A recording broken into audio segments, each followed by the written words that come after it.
प्रशांत जी, क्या लगातार एक के बाद एक एनडीए के नेताओं पर आप ये बमबाजी कर रहे हैं भ्रष्टाचार को लेकर? देखिए, हम बिहार में 3 साल से हैं और हम लोगों ने इस तरह के आरोप प्रत्यारोप से अपने आप को अलग रखा है।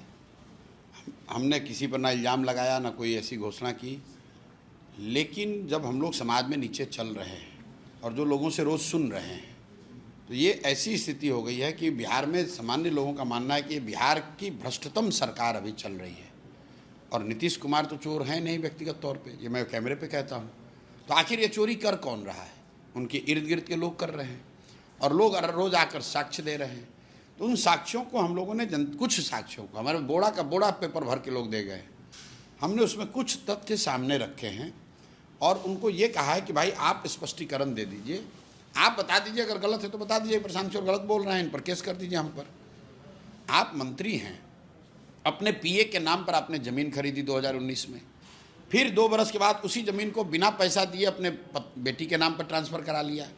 जब इनकम टैक्स का नोटिस आया तो फिर उसी पीए को आप पैसा बैंक के माध्यम से जारी कर रहे हैं। ये तो बैंकिंग का ट्रांजैक्शन है, ज़मीन की रजिस्ट्री है, वो हमने जारी किया है, तो फुल प्रूफ केस है। आप बताइए कि आपने ज़मीन खरीदी कि नहीं अपने पीए योगेश्वर दत्त के नाम पर, और अगर खरीदा तो 2 बरस के बाद फिर अपने बेटी के नाम पर क्यों ट्रांसफ़र कराया? अगर कराया तो पैसा का भुगतान कैसे हुआ? भाई ये तो प्रमाण सामने है। और 200 करोड़ तो कम है, ये तो हम आपको कंजर्वेटिव बता रहे हैं। लोग तो बहुत बड़ी संख्या अंक बता रहे हैं। हमने कहा कि कम से कम 200 करोड़ रुपए की प्रॉपर्टी खरीदी गई है। कितने सालों में? पिछले 2 सालों में, लोकसभा चुनाव के बाद के ये सारे डॉक्यूमेंट हमने अब बताया उनको कि इनकी बेटी की सगाई हुई और सगाई और शादी के बीच में 38 करोड़ रुपए की ज़मीन खरीद ली गई। उसका एक एक डीड जारी किया है मैंने।